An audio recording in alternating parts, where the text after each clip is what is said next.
वाला रे। बाप देव खतरी काज पूजे रे, आदिवासी सबसे निराला रे।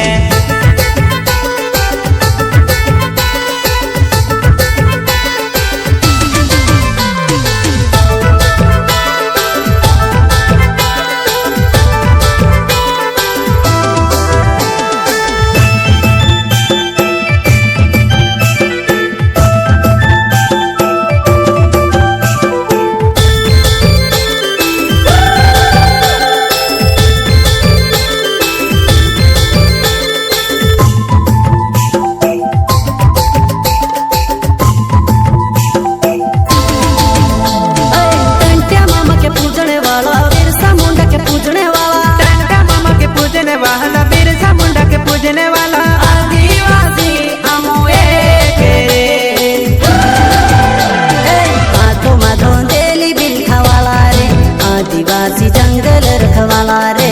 आदिकाल से जंगल में रह जया, आदिवासी जंगल रखवाला रे।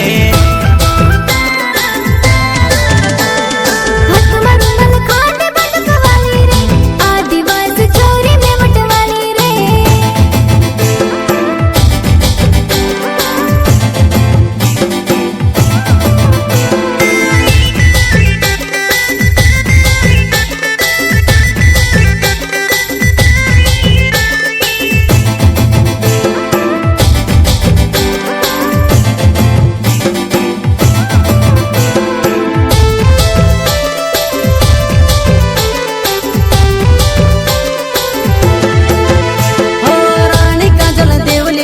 बाबा देव कंसरी माड़ी, रानी काजल देवली माड़ी, बाबा देव कंसरी माड़ी। आदिवासी ने भगवान